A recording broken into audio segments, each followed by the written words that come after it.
Hello and welcome to another edition of Starside Chat. I am one of your hosts, Aaron, and with me as always is Zach. How's it going, Zach? Good. There's been so much that has happened since the last time we talked, so we got to talk Lots a lot of news. But we also want to talk about some games, because I know you've been playing a game that you're excited to talk about, and I've been playing some stuff, so maybe we'll cover that in the back half of the show. But so much news. Let's get right into it. Sony came out this week, and they were like, well, Microsoft just bought Blizzard and Activision. We're also going to buy something. They bought Bungie. Sony bought Sony. No, yeah. I mean, realistically, this deal was probably in the works for a long time, and Microsoft kind of ate Sony's lunch a little bit by jumping the gun with that Activision Blizzard acquisition.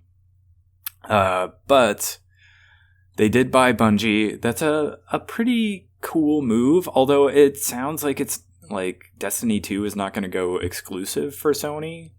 So It's hard to tell exactly what this means going forward. Like, what other games does Bungie have in the works, and are those going to be Sony exclusives? And like, will Bungie sort of stick to the original like 10-year timeline with Destiny, where they will eventually like move away from that game?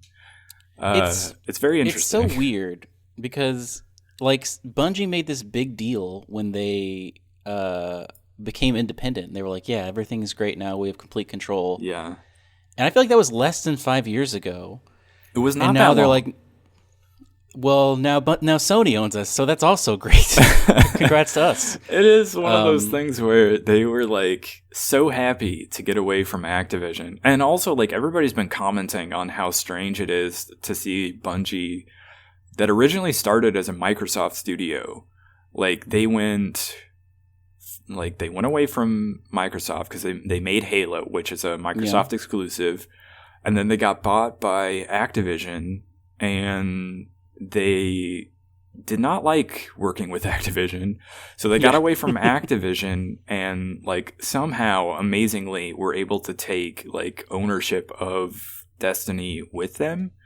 So they didn't lose Destiny at all when they separated from Activision, and they were like so happy to go independent. And I thought that was sort of the end of it. Like, they would have stayed independent forever just because of, being under Microsoft and Activision did not suit them, apparently. But now they are under Sony. So like, people were talking about how strange that is to see it go from like Microsoft to Sony. But it doesn't sound like this is going to result in any significant changes for Destiny, but who knows what that means. So, yeah, we also saw an article, or it was some bit of, I forget where this information came from, but basically Sony was like, yeah, Bungie's going to help us launch 10 live service games by 2026. Yes. Which is 4 years from now. Yeah, that's insane. I mean, PlayStation, I guess they're making more of an effort to go into like multiplayer online games. And if you're gonna do that, like the only one that has like a successful track record of doing that is Bungie. So I guess it makes sense that you would want to buy them and say, hey, help us get this right. Because nobody else does. And you also... Well, we were texting about this, and you also brought up, like, I wonder how many of these games are going to be phone games, which I think is prescient, and I think at least some of them will be. Yeah, I don't know. I wonder about that, because Sony really hasn't done much in the mobile space, whereas, like, Nintendo has tried to do that. And I don't know that I would say that has been successful for them, but they've certainly tried. It's all about that. I mean, I don't think we have it in our show notes, but another thing that came out this week is that they want to bring Warcraft to phones in the near future, and so that's another company that's shifting, or at least testing the waters as far as mobile games go. Well, in that regard, I mean, Bungie hasn't done anything mobile, so I mean, they're not going to be able to really help much with that, I wouldn't think, but... Yeah, I don't know. But yeah, I mean, does this mean some sort of... I mean, I was going to say Final Fantasy live service game, but they already have an MMO. You know what I've heard is, and I cannot, I don't know if this is true or not, but that Final Fantasy VII Soldier game that's exclusive to phones, it's like a battle royale, but it's all about, it takes place in like Midgar, and it looks very similar to the remake, the Final Fantasy VII remake. I have heard that that's a really, really interesting and cool take on battle royales, but it's only available on phones, so I obviously have not checked it out. But Yeah. if they ever put it on like Steam, I would definitely try it out, or PlayStation. Right. Yeah, I don't know. I don't know if I am super interested in that. It seems like super bizarre to have like a shooter battle royale that's in the Final Fantasy.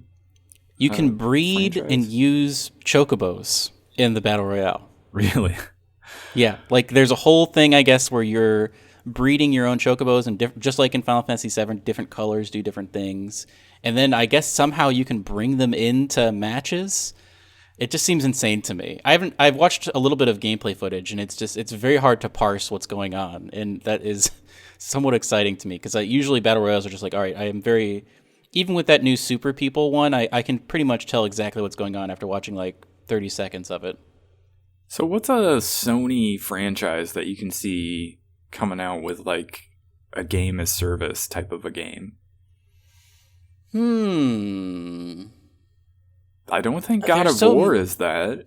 I was going to say, they're so known for single-player games. It's hard for me to think about them branching off into these, like, mixed multiplayer type of things. Yeah. Yeah, that is weird. Unless they, like, try to bring back some franchises like Resistance or Killzone or something like that. Yeah. But I don't know much about those franchises either. Yeah, I played one of the Killzone games, and it was fun, but I also had no idea what was going on. I mean, Bungie will tell Sony that does not matter. It's totally fine if you have no clue what the story is. Or well, let me ask you this, because you're a little bit more plugged into Destiny these days. How would you rather them conclude Destiny's story at the end of 10 years and start something new, or continue Destiny onward past the 10-year mark? That's a good question, because I am so like hot and cold on Destiny that like I am as well. There are definitely times where I'm like, oh, like this is really good, and I would not mind seeing this just like continue on, or even them like build a Destiny 3 that is like even more advanced and like reworks some things. That's, I think, what I want is, like, I hate that it's called Destiny 2, and I feel like that's just a leftover Activision made them do this. Yeah. And I would love for them to come out and be like, no, this is the truth. This is like, Destiny Forever or whatever. And they've made like changes to the system. It's like a slightly different engine even, I would love, but I don't think that's going to happen. I don't know. Well, I mean, even going back to Destiny 2 after like a long time away, I'm always impressed by how good it looks and how well it runs. That it, like, there's also part of me that's like, they don't really even need to do much with this just because it still looks so good and it still runs so smooth. Like, of all the games that I play on PC, like, that one above, like, head and shoulders above everything else, just like runs so well and so smooth and at such a like high frame rate that, like, I don't know, maybe it is because the engine's a little bit older, or like the graphics are maybe not necessarily as like high end as some of the other games that are coming out, but I mean, it still looks good. I mean, I don't know. They have, for a while, Bungie has said, this was like a couple of years ago, they've said they are actively working on another IP. Yeah. Like another game in addition to Destiny. And I wonder if that was part of the sales pitch to Sony, if they were like, hey, Destiny is great, but also take a look at this that can be exclusive to Sony if you want it to be. And it's going to be like even bigger than Destiny. And like there's cats in it or something. There are always supposed to be cats in Destiny. Well, I mean, the speculation has to be that if they're working on a new IP, like that probably is whatever follows up the end of Destiny. Like, whenever that ends up being, like, you would guess that is what that is. And if that ends up being exclusive to Sony, like, that would make a lot of sense. But, like, what would that be? Is it another live service game? Is it another shooter? Like, it's gotta be. It's gotta be live. That's their bread and butter. I mean, it is now, but I don't know. It's interesting. It's definitely the biggest news of the week, but some other stuff happened as well. Yeah, so speaking of Sony, they did end up cutting their PS5 sales forecast by millions of units because of the ongoing supply shortages. Yeah. I don't know what else there is to say about that other than it kind of sucks, but sort of the times we're living in, I guess. I don't really know. If I saw one in a store, I would buy one, but I have never physically seen a PlayStation 5 to this point. Yeah, it's a weird thing because, like, early on in the pandemic, when, I guess it wasn't even that early on, they launched these consoles and they were like, well, we're going to try to avoid, like, putting them in stores because we don't want a lot of people, like, gathering in one place. Yeah. And that made some sense. But then, like, they never, like, moved away from that mindset. And so it has just, I don't know if it is because they are having such trouble with the, supply chain and, like, that's gotta be moving. It's gotta be the chip shortage. Well, but I mean, they're still selling them. They're still selling them online. I don't know why they're not shipping them to stores at this point. I don't know. That's a good question. Because, yeah, you would have to think they also don't want them going to scalpers. So true. It's going to be a lot easier for scalpers to just buy them online than it would be to go to a store where employees can be like, no, you can only have one of these. Yeah, you can't buy 10 PlayStation 5s. Yeah. So, I don't know. I feel like it would also benefit them because also there are a lot of people who are not going to, like, sign up for the Twitter alerts to, like, be able to buy one online. But if they're in stores, they will go pick one up. And so I feel like that would help them sales-wise as well. But I guess what do I know? But on the opposite end of this struggle is Nintendo, who said that they've sold now more units of the Switch than they have sold the Wii. And which is crazy. That the Switch console is in the middle of its life cycle. So, two crazy things. One, the Wii, like, maybe I'm just thinking of, Wii Sports or whatever that game was, and how popular that was, and how it drove sales of the Wii, because everybody owned a Wii, and the only game they owned was Wii Sports. Yeah. And I guess the Switch probably sold a lot of units 2020, because everybody was stuck at home, and, like, Animal Crossing had just come out. Yeah. But yeah, there were a ton of people on Twitter who I follow that I was sure they would never be, like, tweeting about video games, and all of a sudden, all of them had a Switch, and all of them were playing Animal Crossing. Yeah, so I feel like that was sort of the Switch's Wii Sports moment, where they were just, like, moving a ton of units, and specifically because of that game, and maybe that was a lot bigger deal for them than I thought it was, but what do you think about it being in the middle of its life cycle? So we're already, 5 years in? Yeah. So they expect it to go another 5 years? I have mixed feelings about this. On the one hand, I'm glad because I do have a lot of Switch games, and to me, do have a lot of digital. It almost doesn't even feel like it's been 5 years. You know what I mean? No, it doesn't. It's been quick. Like, if they were to come out with, like, a completely different console that even moved away from the, like, Switch style, it would be like, ooh, it feels like you're moving a little fast. But also, on the other hand, it feels like it does need a little bit more horsepower, and that's why I think it is disappointing that they were not able to launch the Switch Pro last year. So I feel like there will be some sort of mid-life cycle upgrade at some point, where if they're ever able to, like, work out this chip shortage thing, we'll get, like, a Switch Pro. which I think... Which I would check out, especially if Breath of the Wild 2 is going to, take advantage of that hardware.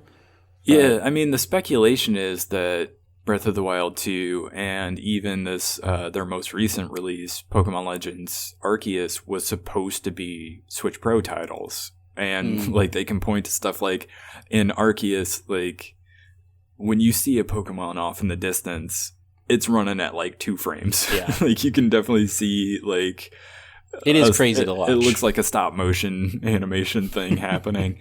And it's just like you have to figure that they were like, well, if this was on a Switch Pro, that would not be the case, but who knows? How much, I mean, do you think there's still a chance that when they release Breath of the Wild, or like, the first big gameplay of Breath of the Wild 2, they're like, guess what, also, here is an upgraded Switch version? I don't know. You have to wonder if they are sort of holding it back a little bit because they want to be able to launch it with a Switch Pro, but they did say that the sequel's on track for 2022 in a recent earnings which is call. Great. So I feel like it's more likely that the sequel probably ends up launching without the Switch Pro, which will suck, but I mean, who knows if that's still in the cards for them just because of the chip shortage. I feel like the sequel will probably be ready to go before the chip shortage is like done being a problem.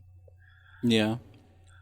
They did also say you're probably right. They're not going to compete with Microsoft and Sony in the acquisitions arms race, which makes sense. Yeah, they don't need to. Like we've talked about on the previous podcast, like their top 10 best-selling games are all Nintendo titles. They're not pulling, from other companies. And like all indie games like want to be on the Switch because they're going to sell like gangbusters. Yeah, exactly. So even like if something comes out as a console exclusive for Microsoft, eventually sometimes you will see those make their way to the Switch. Like last year there was, I believe it was what is that game where you're a bird?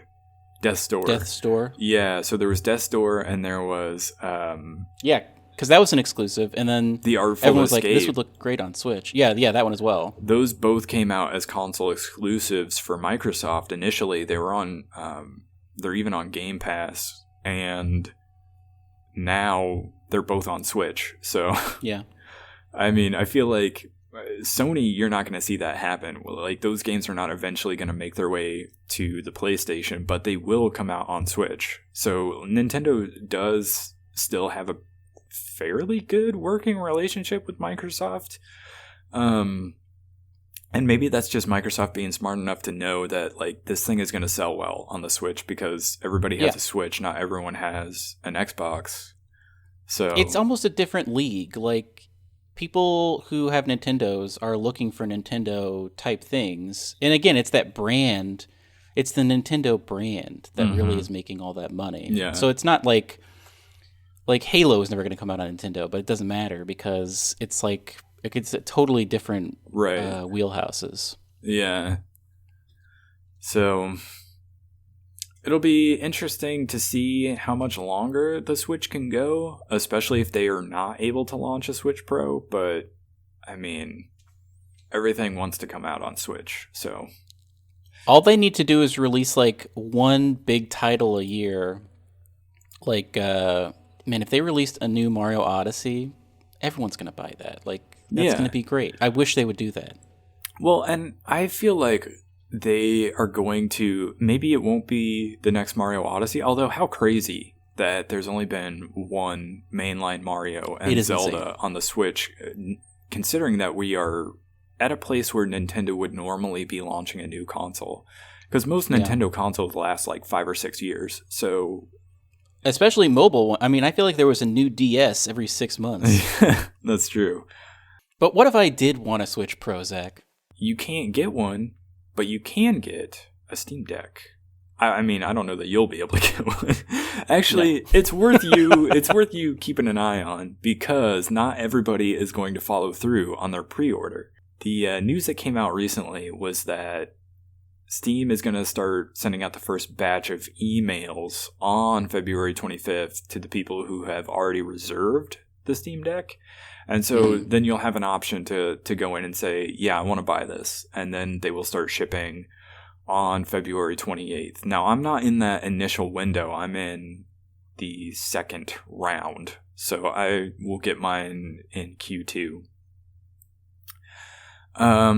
That's pretty exciting. It's pretty exciting that this is finally going to happen. It feels like, this was supposed to happen months ago, but they had to push it back. But I don't know. Are you going to line up and be like, all right, when somebody decides not to check that email or decides to, not buy it, you might be able to swoop in there. I'm interested for sure.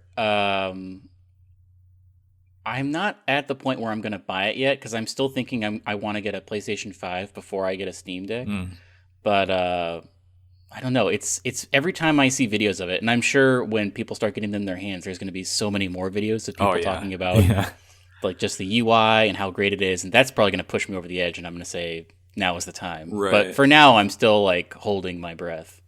Well, and so considering your situation, because we talked a little bit about what you've been playing over the last couple of weeks, and very often you'll play games on the Switch because that allows you to like hang out on the couch with your girlfriend while like watching something on like Netflix and you've got like the Olympics happening now. So you don't have to sort of go off on your own and like play something on your computer or, dominate the TV with a console. So like having that portability is a big deal. And to have your entire Steam library available to you, like on the couch, like that's a pretty big deal. It's pretty crazy. Yeah. And the fact that you can also plug this thing into the TV if you want to. Right. And use any kind of controller as long as it's Bluetooth enabled. Mm-hmm. Yeah, that's gonna... it's enticing. I feel like that's every bit as good as having a PS5 at this point. Aside from the fact that maybe you just don't have some of those Sony exclusives. I think I talked about this on the last show, but I rebought Into the Breach on Switch recently just because it was on sale for like $5. And I was like, I remember liking this game. Mm-hmm. And it's super fun to play on Switch. But if I had a Steam Deck, one, I wouldn't have to buy it again. Right. And two, I could sit on my couch like I want to, but also use mouse and keyboard. Yeah. And that's having that flexibility certainly is a big draw. And like I know it does have those like touch pads that sort of gives you sort of simulates having a mouse, but yeah, to be able to just plug it into a monitor or like pop it into a dock on your TV, and you could probably still use like a mouse and keyboard if you're doing that. It gives a lot of flexibility. I think it's like, I'm really, really looking forward to getting it. It's gonna cost a lot. I'm not looking forward to that, but I don't think I'm going to regret it because I think I'm going to use it a lot. Have they confirmed that it will Halo Infinite work on it? That's a good question. I mean, everybody has talked about how you're going to be able to play games that are not Steam games on it. So, and like you're going to have the option to just like run Windows or like, whatever else on it. So you could like, in theory, you should be able to like access games from the Epic Game Store or, the Xbox, and the Xbox app for PC. Like, so in theory, I should be able to access my Xbox Game Pass for PC games on it, but I don't know if they're necessarily like confirmed that they will run on it. They probably just, you have to try it, because they did say that there's going to be like within the Steam store, there's going to be like little icons that show, okay, this is confirmed to run on Steam, or this one's like not confirmed, but like people have tried it and say it works. Like they'll have little indicators in there so that you'll know, okay, when I go to buy this game, this is going to work just out of the box with my Steam Deck.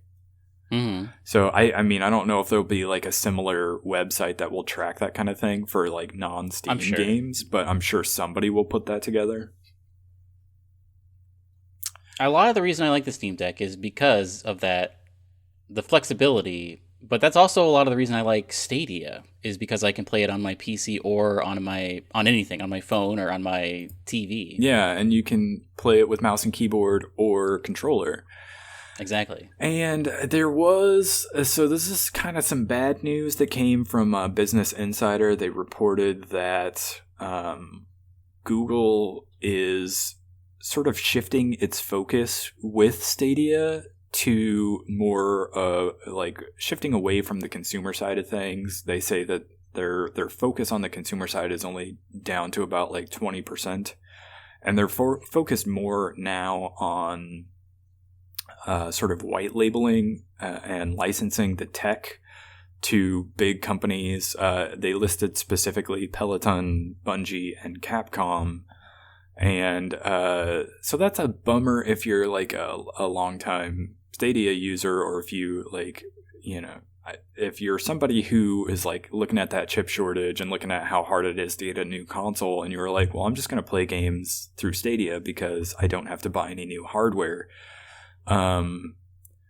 It is a little bit of a bummer, and I've been kind of following the story on the subreddit, and there's a lot of people who are sort of spelling doom and gloom and saying like, well, what's my incentive to stay subscribed to Stadia Pro or to, you know, continue buying games on Stadia if they're not really focused on the consumer side anymore? They're not really, you know, going out there to get the big AAA games that everybody wants. And it's worth noting that like the consumer side isn't going away. So they did say that they do have another like 100 plus games coming to the platform in 2022, and like your library is not going to go anywhere, and they're still going to be bringing games to Stadia Pro.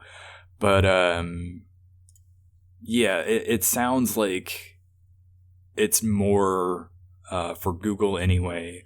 They're focused a little bit more on like trying to license the tech to other companies. Like last year, I think it was, they had a deal with AT&T to put one of the Batman Arkham games in the browser for AT&T, which was bizarre because they like clearly that game was running on Stadia, the Stadia tech.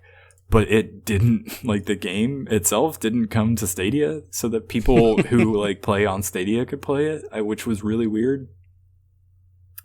But like Capcom and Bungie sound like they want to be able to use it for like web-based demos of their games or something like that. It's just a weird story, and it's just Google sort of being stupid about how they operate and how they run their stuff, and just like not knowing. It seems so strange to me that Google decided to get into this space, and relatively quickly they are just like, oh, we didn't realize it was going to cost this much. We didn't know it would be this hard to break into the games industry. And so they're just sort of quietly walking away from it. Although, like, we were talking about it before we started recording, and I think at this point, the best case scenario for Stadia moving forward is the higher-ups at Bungie go to their new owners in Sony and say, hey, by the way, the Stadia tech's actually really good, and you should totally buy it from Google and have yourselves a nice xCloud competitor, but like bring everything that Stadia already has over to Sony, and then let Sony start putting some of their stuff on it too. And suddenly you've got a really good xCloud competitor. That would be great. Because the tech is there. Like, I have played at this point like 75 hours of Cyberpunk, and I've definitely had times where it's not, where I've seen glitches, but that possibly was just Cyberpunk being Cyberpunk.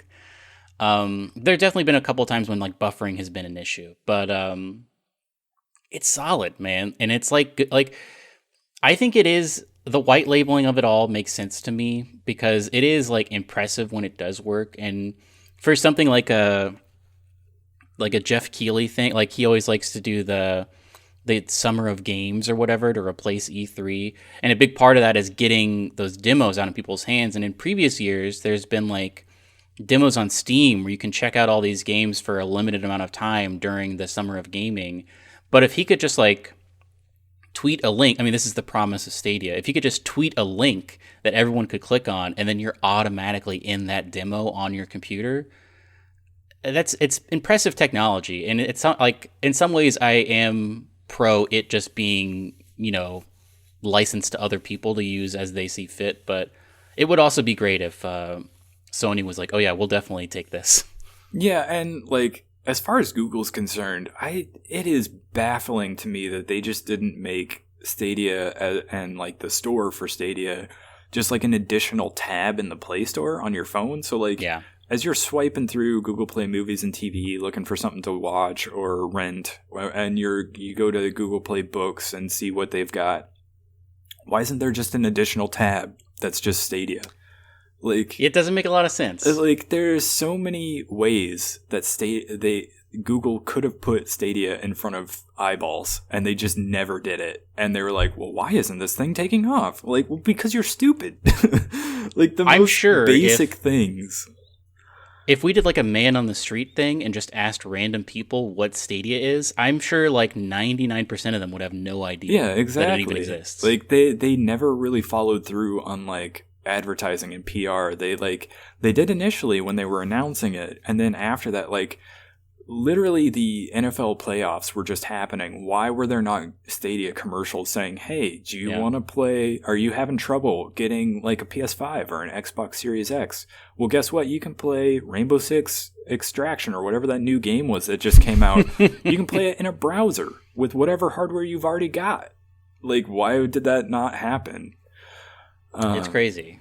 It is baffling, and I don't know who made the decisions. It does sort of feel a little bit like the higher ups at Google who do not follow the games industry and don't know much about it, just like received a really compelling pitch from somebody at some meeting that were like, hey, this is like $1 billion industry, and we can totally make this like streaming tech because you're a tech giant.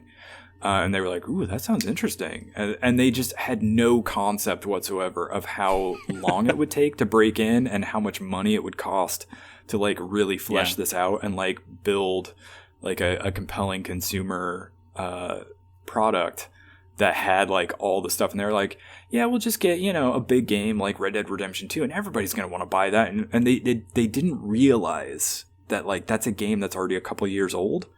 And you don't, like every month they're like, here's a new Stadia Pro title. And I think the most like obvious one to me was the same month that Forza Horizon 5 came out on Game Pass and Xbox. They launched Dirt 5 on Stadia, and it was just like, is anyone logging into Stadia to play a game that's already at least a year old when they could be playing Forza Horizon 5? Like, I get maybe if your theory with Stadia is that the people who are playing on Stadia only play on Stadia, and they're looking over at the other side and like, oh man, there's this cool racing game that just came out. I wish I had a racing game. Like, here's Dirt 5, I guess. I guess that makes sense, but also, like, you're bringing out games that are like a couple of years old. Like, it's hard to get people excited about that. Like, they're just going to be on their Xbox playing Forza Horizon 5. They're picking the wrong games. Also, like, if they picked like indie darlings that are not going to be super, like, it doesn't need to have great graphics. If they picked like Hades, even would be a great game to have on Switch, and it's not. Well, and they don't on Stadia. They don't even have the obvious, like, big games. Like, there's no Fortnite. You don't have Apex Legends. Yeah. And the thing is, they've worked with EA. Like, they have some EA games. And EA is a little bit of a baffling company as well, where they'll, like, go to even Nintendo and be like, we're going to put FIFA on there because that's our big seller. And we'll see how that does. And if it does well, maybe we'll put some more stuff on it. And what they don't realize is everybody that plays FIFA plays it on PlayStation and Xbox or PC. Yeah. They're not coming to Nintendo for that. But if EA put The Sims on the Switch, Like people play Animal Crossing. Like that's a similar, like there's got to be some crossover in that audience that would definitely buy The Sims on the Switch. But I think if EA you has made still a not Venn done that. diagram, if you made a Venn diagram of people that buy Madden every year and people that played Mario Odyssey, it would be just two circles that are separate from each other. Yeah, exactly. But if you made a similar one for The Sims and Animal Crossing, there would be a lot of crossover there. They would almost be completely overlapped. 100%. Yeah, they're leaving so much money on the table. So, although I will say, I don't know how well The Sims work. I guess I've never played The Sims, but I would think that it's mainly a mouse and keyboard type thing. They've been on console for years. Have they? A previous girlfriend used to have, like, she specifically went out and bought, like, The Sims. It was like 3 or 4 for PlayStation and would play it on my console, like, all the time. So, I mean, it's a thing that does do fairly well on console, or it certainly can. And I feel like if you're looking at the amount of sales that Nintendo got for Animal Crossing, you're like, why wouldn't you put out your somewhat similar style of game on that console? So EA is a baffling company, so maybe they're not a great example, but EA has put, FIFA and Madden on Stadia, and they were like, we're going to just test the water, see how this does. And I guess they did also put Star Wars Jedi Fallen Order on there.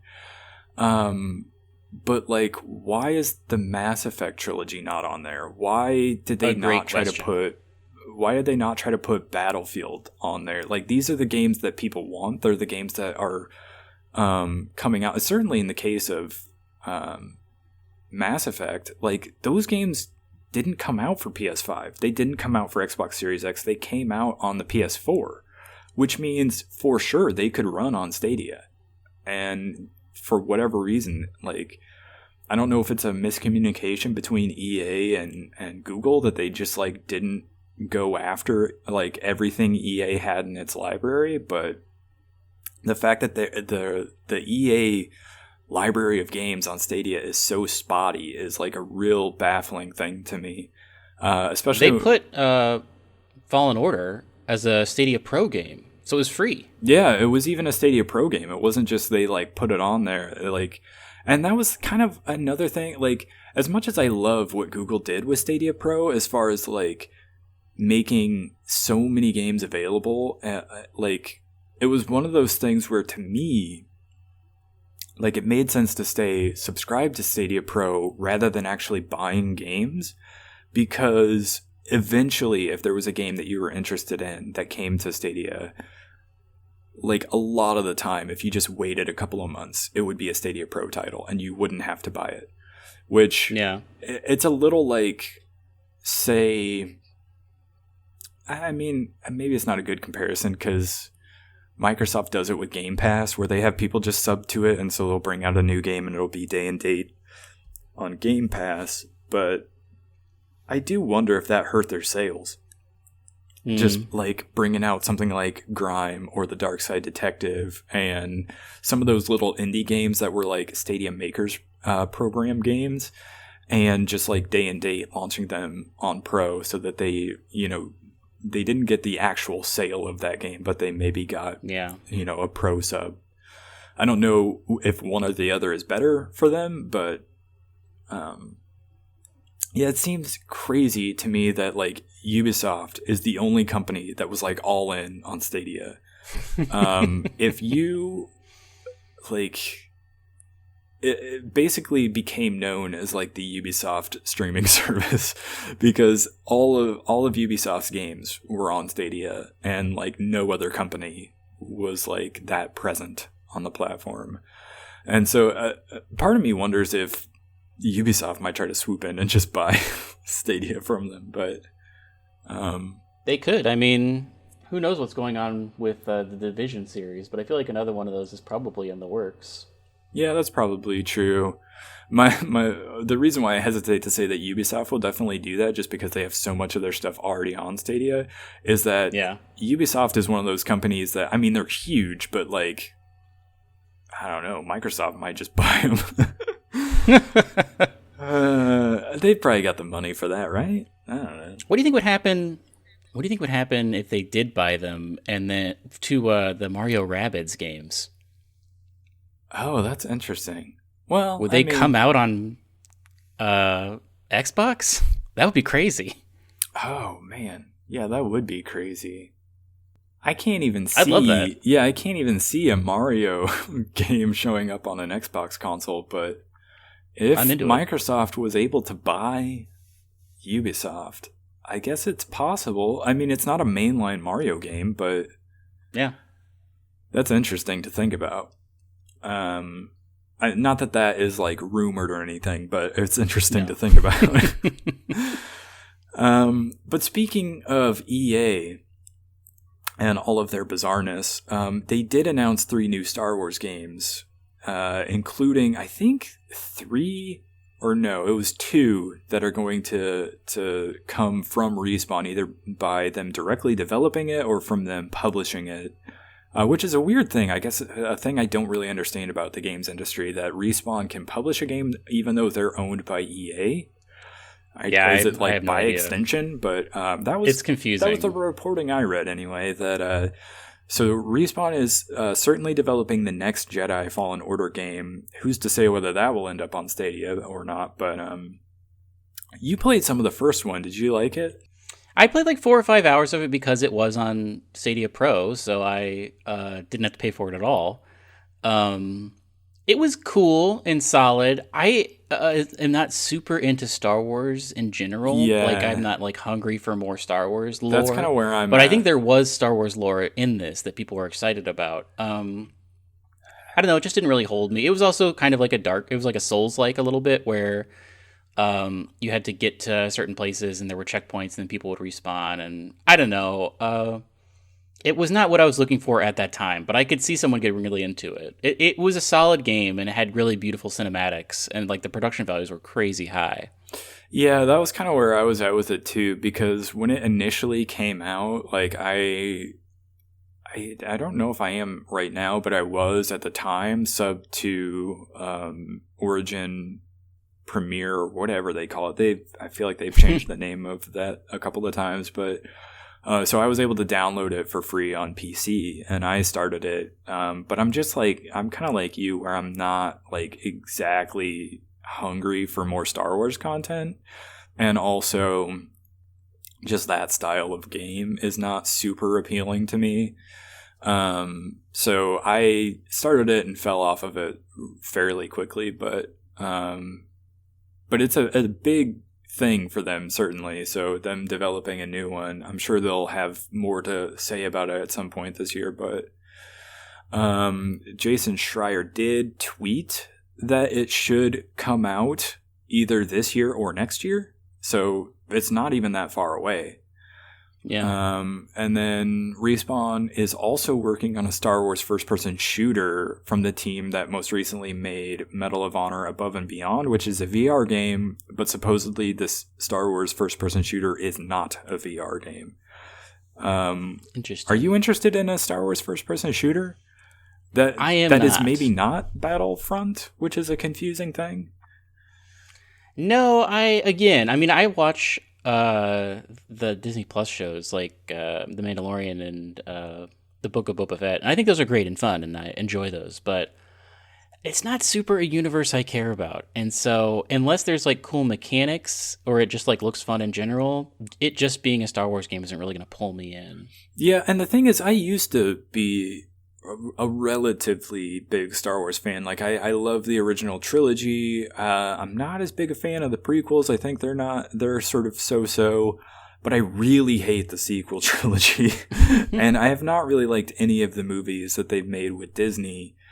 And so that, and the fact that Disney, when they bought Lucasfilm, like killed off all of the expanded universe stuff. Yeah. It's just been like a bummer, like one bummer after another for Star Wars, and so my interest level has declined rapidly for that series.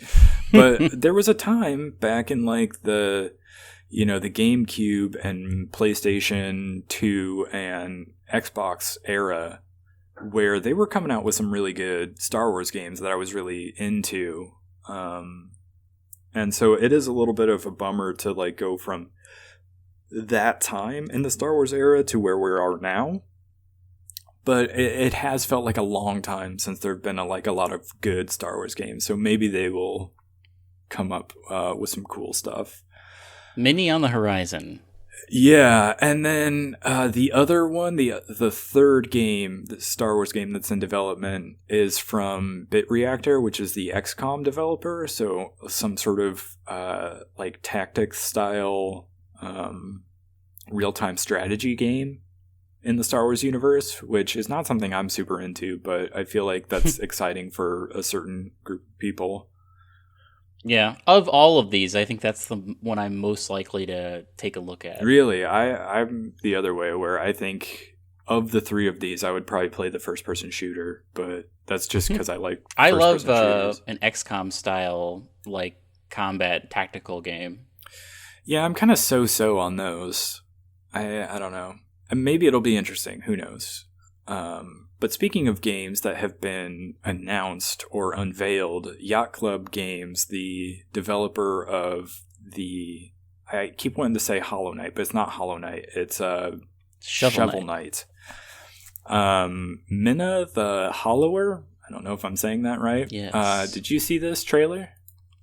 I did, and it set my brain on fire. Yeah, so this is sort of pixel art. It looks great. Pixel art game that's sort of an 8-bit aesthetic, and it kind of looks almost like a Game Boy or NES game. Yeah.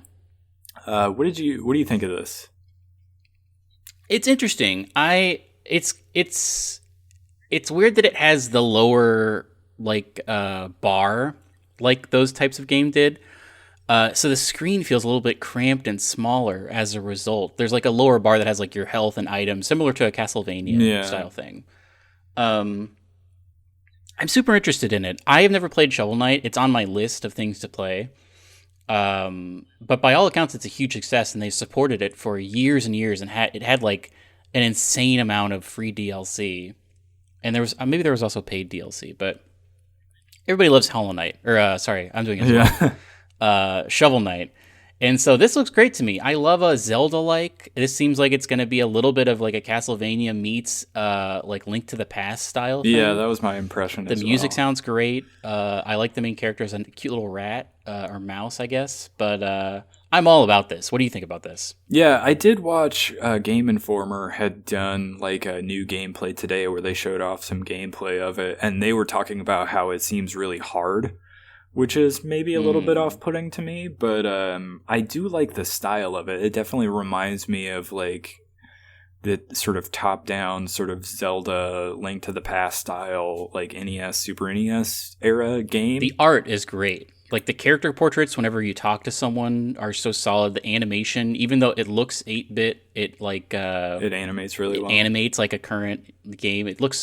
I'm super excited about it. Yeah, it does look really, really good, I'll say. It's on Kickstarter right now. That is the only weird thing, and I don't understand why it's on Kickstarter. Yeah, that was a little bit surprising to me when I saw this. I was like, oh, but it's on Kickstarter. Interesting. But I don't really understand that. Yeah. I guess they're an indie studio, so how long until they get bought by somebody? Yeah, really. I mean, I guess Kickstarter makes sense if you need that initial like fundraising push, but I mean, Shovel Knight is such a success, and Shovel Knight is one of those things where you see merchandise for it in like Targets.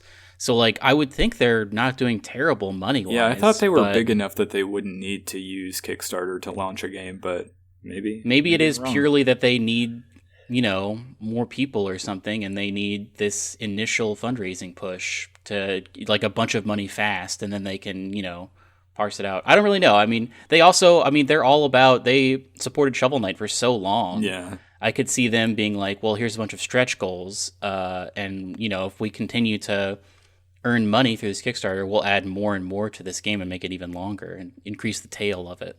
Yeah. So it'll be interesting to follow. I don't think they had any sort of like expected release date just yet, but, I don't know. It looks cool. It'll be something that'll be fun to follow. But But speaking of other new games that I guess it wasn't announced because we already knew this game was coming, but they did release a new gameplay trailer. And yeah, they did a release date. Ghostwire Tokyo. Did you get a chance to watch this?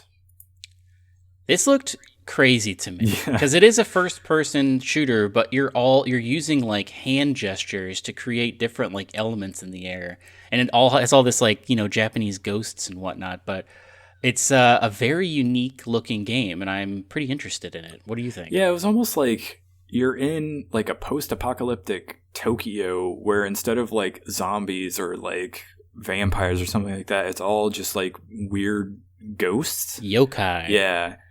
And it did look cool. Like, I think the graphics look really good, and it is sort of a weird thing to have a first-person shooter where you're not really using guns. You're just, like, waving your hands and doing magic. But that made me think of, there's a character in Overwatch, Moira, I think, who basically does that too, where she's sort of a healer support character that is using some sort of magic, and she's just sort of waving her hands when you like pull the trigger. And this kind of made me think of that, but makes me think of his what's the robot monk, Zenyatta? Oh yeah, Zenyatta, that's another good one. He also does like weird hand gesture things. Yeah, so it made me think of that. So it's not that, I guess when I initially watched it, I was like, I don't know if I've ever seen a first-person shooter where you're not using a gun and you're using your hands. And I was like, oh yeah, there's like a bunch of characters in Overwatch that do that, so never mind. Yeah, it seems interesting. This when did they say this was coming? March 22nd maybe, or 25th. The first half of this year is just packed.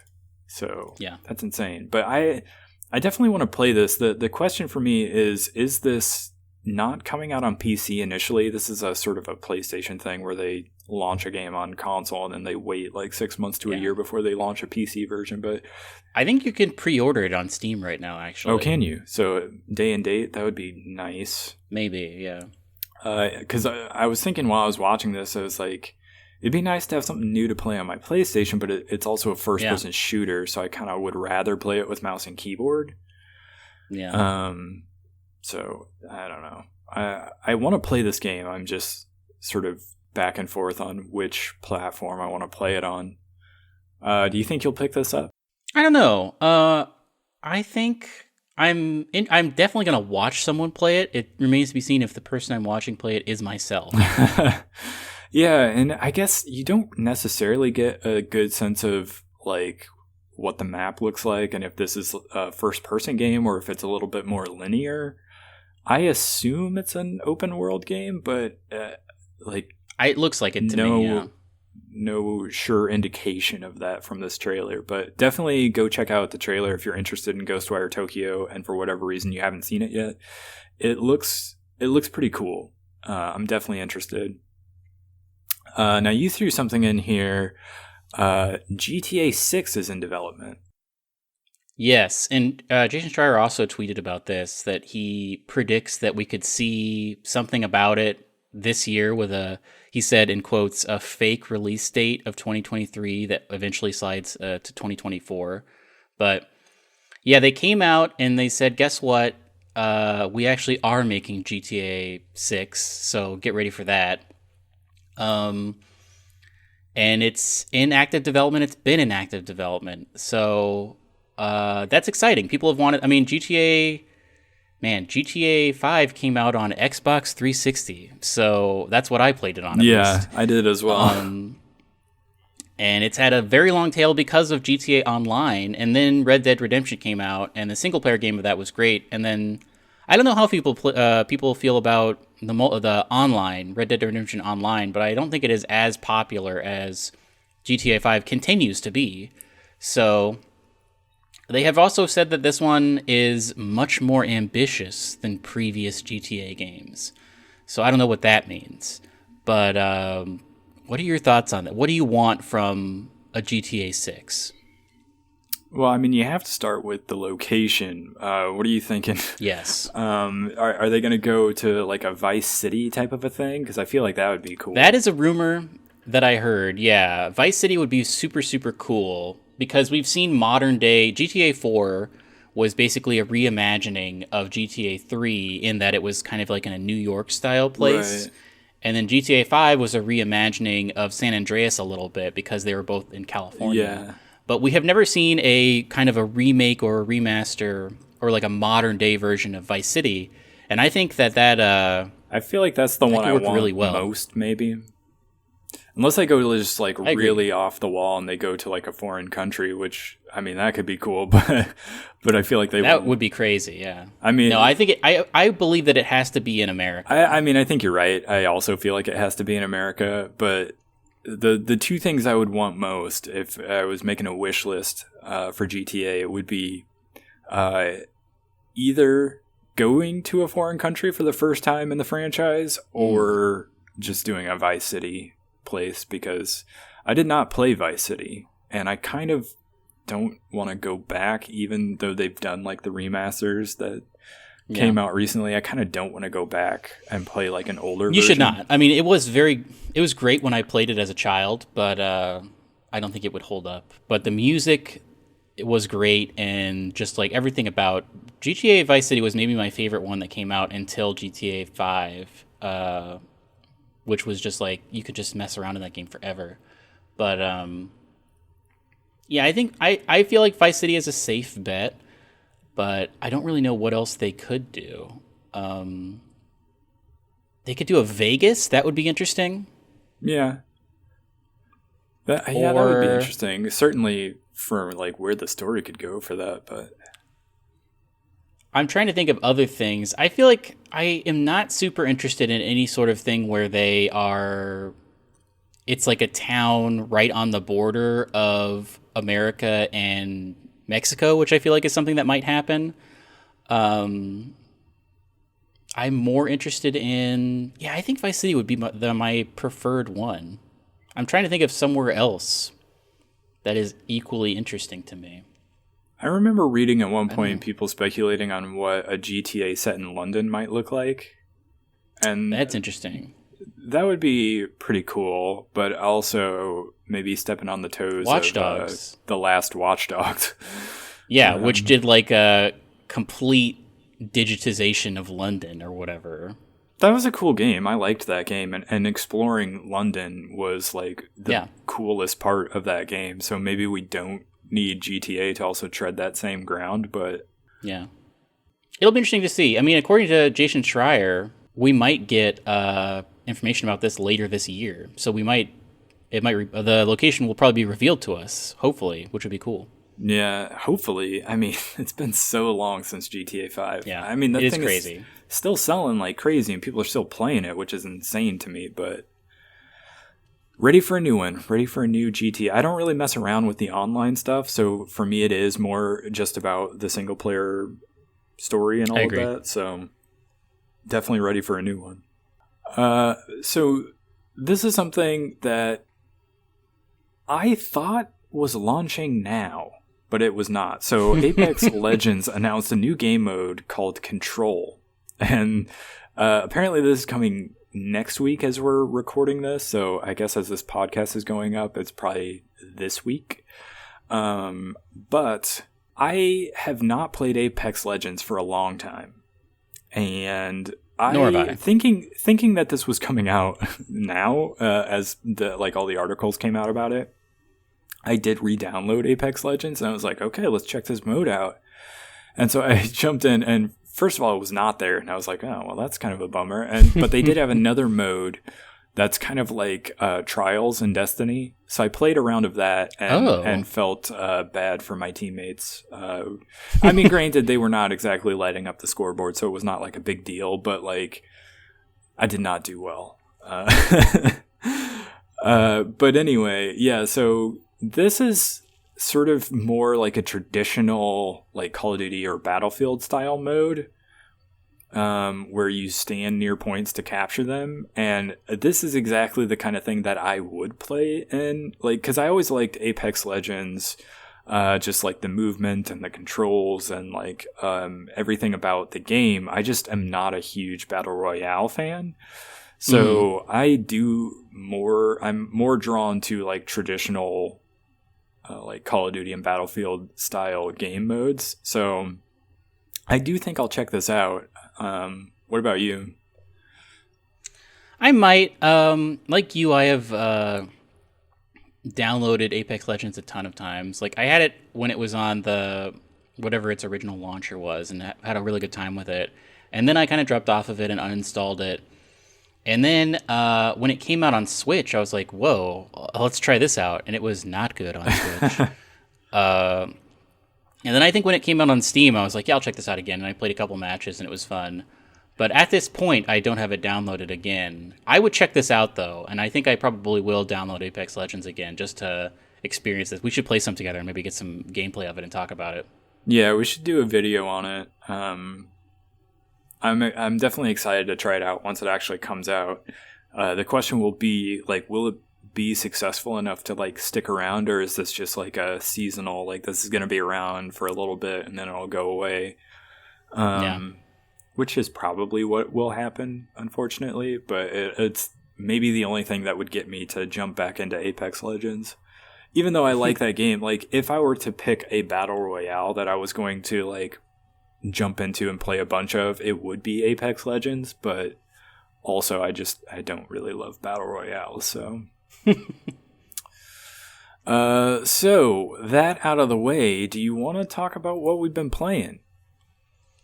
Yes, we've talked about this off pod quite a bit, but I got the itch. I came up with a metaphor for this that I think is not really going to work with your diet, but I think it is solid. I was going to ask you what caused you to jump back into this game.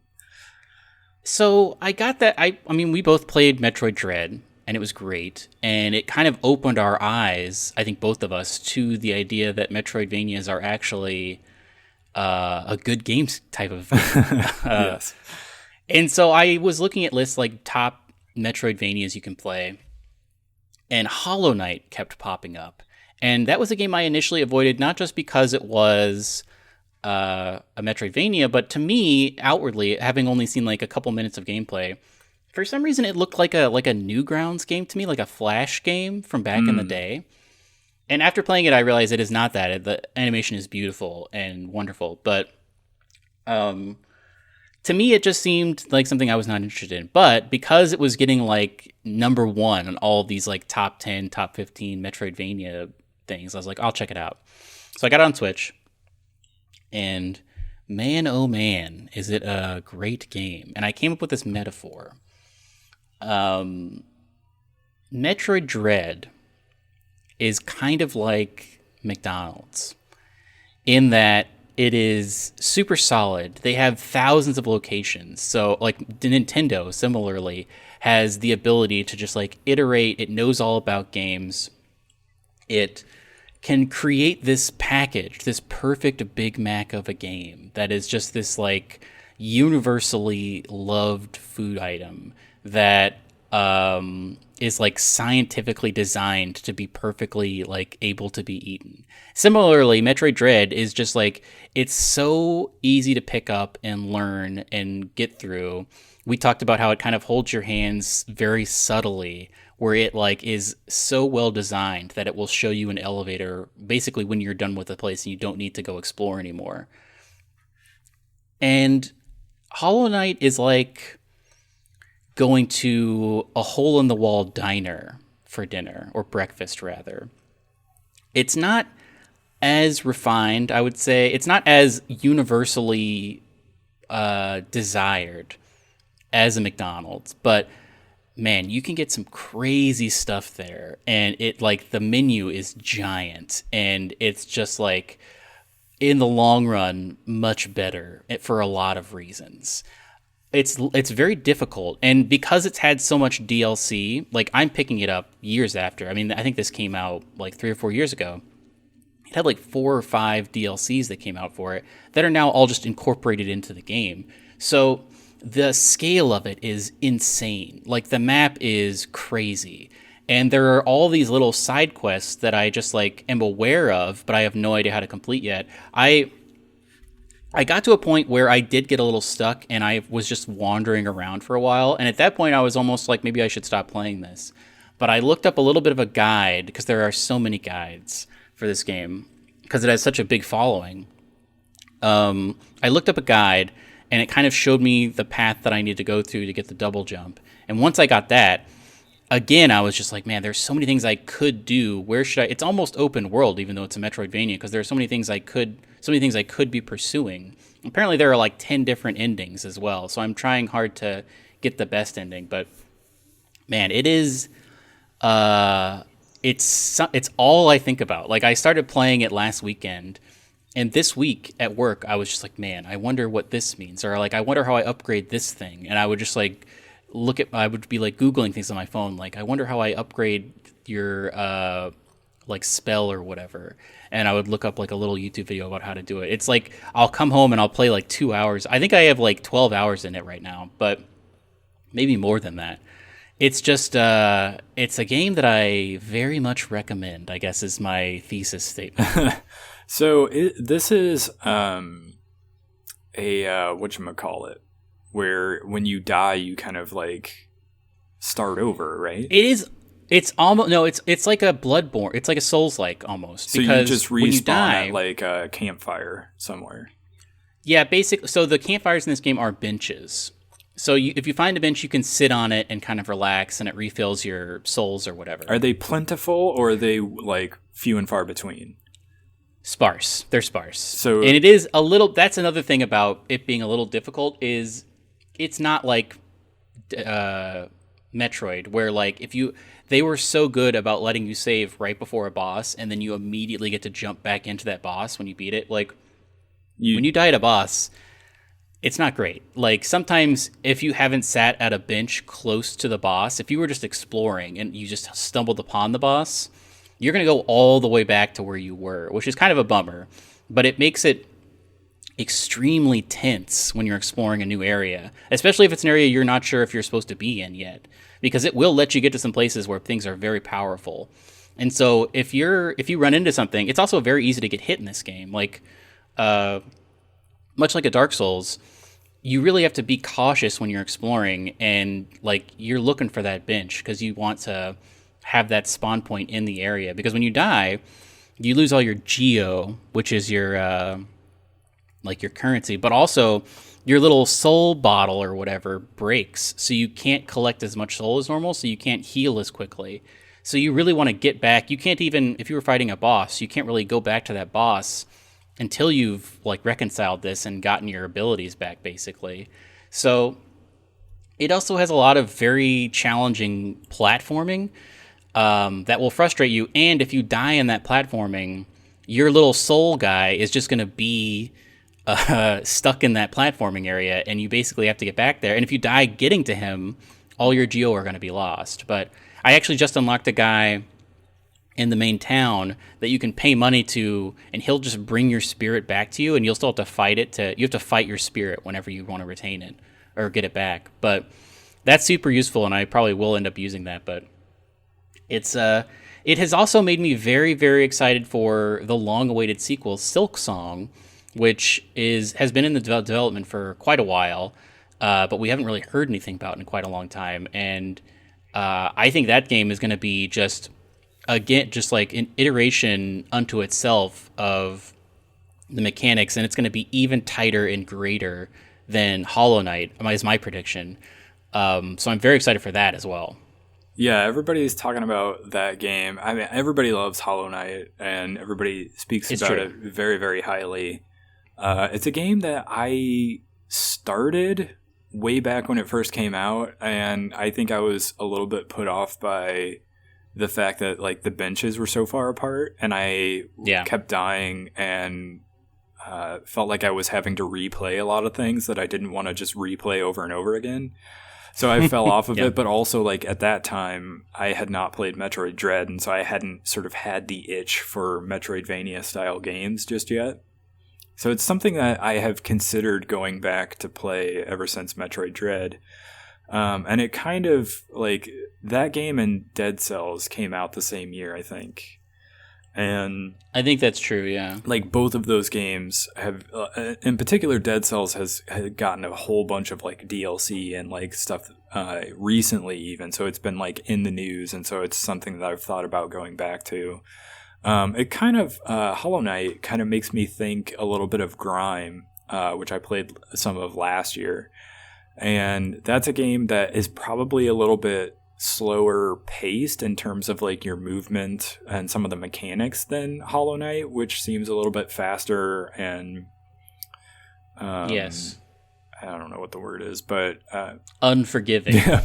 Well, I mean, Grime is a tough game too because it's also a Souls-like where the combat can be a little bit challenging, especially against like a boss, and you're sort of saving at particular points along the map.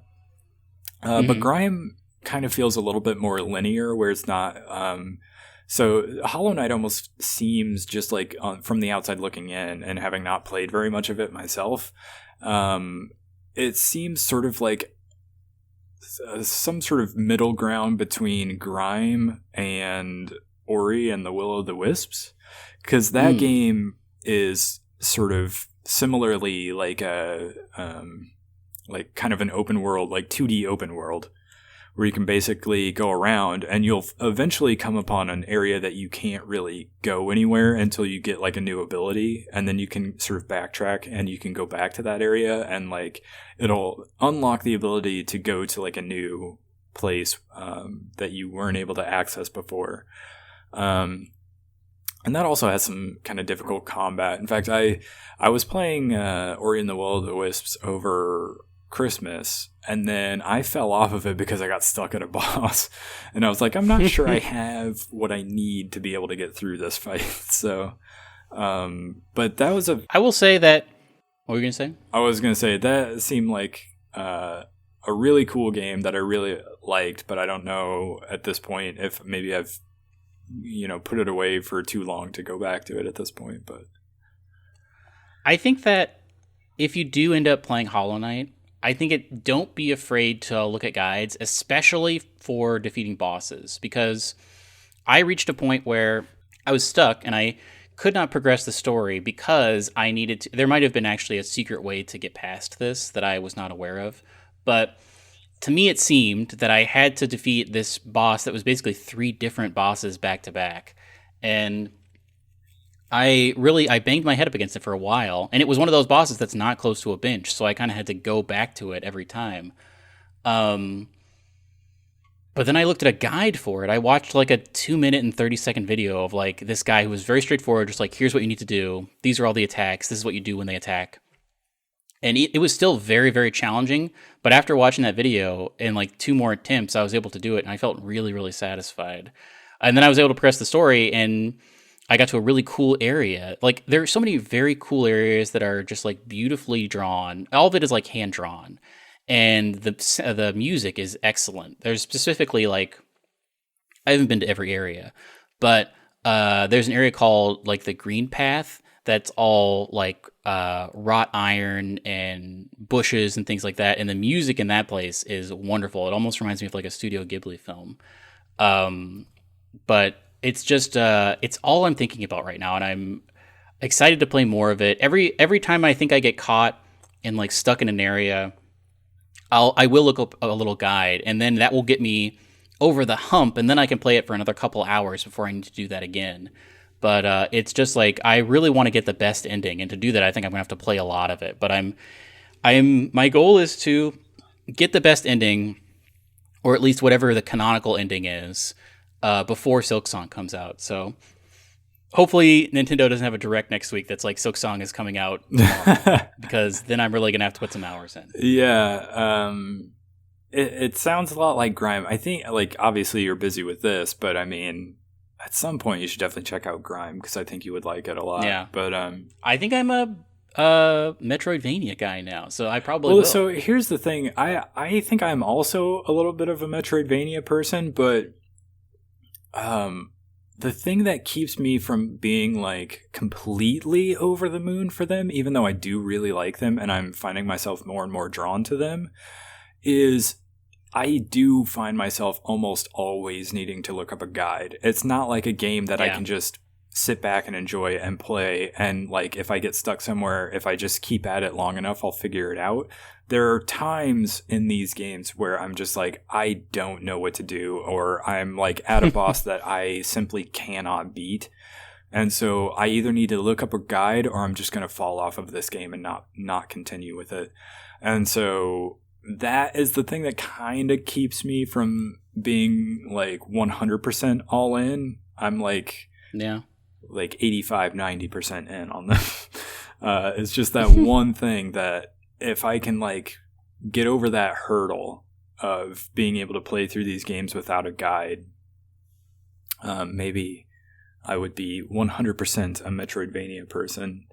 I have been playing a Metroidvania style game. Well, I have been playing is maybe too generous. I started one that I think is really cool. It's called Death's Gambit. Death's Gambit Afterlife. So this is oh, you told me about this. A game that I think came out originally in 2018 as Death's Gambit, and it like people had some complaints about it, and so they relaunched the game as Death's Gambit Afterlife that came with I think some additional content, and they just like fixed most if not all of the problems that people had with it, and now it's just this like beloved game that I don't think ever got as much attention as something like a Hollow Knight or a Dead Cells for some reason, but I really like the pixel art style of it. It's beautiful. Yeah, I'm looking at video of it right now, and it's the gorgeous. Music is great. It's got a great soundtrack. It's just like it's a really cool game. I think I need to play more of it, but like so far I've been enjoying it, and it's similar to what you were saying with Hollow Knight, where I think when you die, you do have to like you'll restart at like the last place that you save, so it's sort of a Souls-like in that regard as well, and you'll have to go back to where you died to pick up whatever you dropped. So it's got that as well, so that seems to be another staple of the genre, I guess, but there's a bunch of different weapons that you can use. And so it's also an RPG. So like when you go back to, or when you find a new campsite, basically you're able to like spend points to level up your character and put different points into different attributes. And you're probably going to pick different attributes depending on what type of weapon you're using. And I think you can swap those at the campsites as well. And you're like getting these different perks that you can like spend points on. And so it's like a Souls-like Metroidvania RPG, and so that is all up my alley right now, and so I've been enjoying that. I want to play more of it, but I do also feel like a bunch of games are going to come out. I'm just going to fall off of it, unfortunately, but it's a very cool game. It just got a physical Switch release in January, so I picked it up, and so that I've been playing some of that. I've also played a little Pokemon Legends Arceus, and I'm not super far just yet. I've taken out the first boss, or I've gotten through that section of the game, and it is probably the best Pokemon game that I've played, I would say. That's what I've heard. It's you're the second person who said that it's probably the best Pokemon game they've ever played. Yeah, because it feels more like, it's not open world, but how those open world games, you'll like go to a town and there'll just be a bunch of people that have these icons above their head, and you can go talk to them and get like a little side quest. They've got all of that going on, and you can just the fact that it's not just like top down linear pathways where you're just like going from city to city. And you're actually going out into this like sort of similar to the wild area, and you can like sneak up on a Pokemon and just throw a Pokeball at it and catch it. And the fact that doing that over and over again and like battling and using different moves and all these different things sort of fills out the Pokedex, because you don't just have that already. And so you're kind of working on building that for the first time. Like, all of that makes it feel so much different than just like a standard mainline Pokemon game, which is like that series has gotten so stale in so many ways that just like having something that feels similar but different is, I can't really explain it. It's just like, it's definitely the best one that I've played so far. I have never really been into Pokemon for whatever reason. I love to look at them. I played a lot of Pokemon Go, but I think it's because I want to just have like 5 Pokemon and not have to worry about catching any more. And that's the antithesis of what Pokemon should be. Yeah. But I am interested to watch someone play this, and I probably will get it from my girlfriend, and she'll play it. And at that point, I will be all in. I was gonna say the thing. Again, I'm not super far into it, and I will say, like, in most Pokemon games, I will find like the perfect like loadout of like 6 Pokemon or whatever it is. There's like, okay, I've got somebody. You're dual wielding. I've got Pokemon. somebody to deal with this. I've got somebody to deal with that, and I've got somebody to deal with this other thing. So I'm good. I'm just gonna like level these Pokemon up forever and not deal with it, like swapping them in and out if I can avoid it anyway. Like if I have to, if I'm coming across a gym where the leader is like a certain type of Pokemon and I definitely need to swap some out and like grind for a little while, I'll do it. But like for the most part, I'm going to stick with just this handful of Pokemon, and that's going to be the ones. But with this game, I've heard that you can't do that because you are trying to fill out the Pokedex. So that means you have to be swapping them in and out. So we'll see if that gets on my nerves or not at all. Because I'm kind of like you. I just want to have like certain ones and just like deal with them, and that's it. But we'll see. I'm definitely... It's the kind of game that I am like surprisingly excited to like play more of when I jump back into it. And that has not been the case for Pokemon for quite a while. So, anything else you've been playing, watching? I watched that new Ghostbusters Afterlife because it became rentable on Google Play, and I actually really liked it. Yeah, I've been meaning to watch that. Maybe I should rent it. It's like, I think I had very low expectations for it, and it exceeded them. Probably the worst part was the kid from Stranger Things, but everything else I thought was great. Like, Paul Rudd is always charming, and the effects were really good, and they used the old score from the old Ghostbusters movies, like the flutes and piano or whatever. So I was really into it. I liked it a lot. So my brother actually provided me with some Netflix, and so I finally have Netflix for the first time in a really long time. And so I marathoned the latest season of Cobra Kai, which is it's a dumb show that I can't stop watching, is what I'll say about it. It's like so corny and cheesy and probably not something that you would enjoy, but the characters are just layered enough and they do enough with like sort of shifting like allegiances that it just keeps things interesting. I don't know. It's a weird show that like is bad, but it like has its hooks in me and I don't know why. There you go. And then also I did start the second season of The Witcher, and I am enjoying it. Yes, I still need to do that. I'm enjoying that. I've heard it's good. Yeah, I'm enjoying that so far, and I want to watch more of it. I will probably try to watch more of it this weekend, but that's it. So do you have any parting wisdom? Well, on the flip side, speaking of a show that is good and has its hooks in me, if anybody is not watching Attack on Titan, you should really be watching it because the final season is happening right now and it's insane. This is definitely directed at me because you know that I am partway through and I have not gotten caught up yet. Try not to get any spoilers, but man, oh man, it's stuff's happening and it's very interesting. Yeah, that's a show that like it sort of bums me out, but also it's like very interesting. So I do want to like, I do want to see where it is going, but yeah. But that's it from me.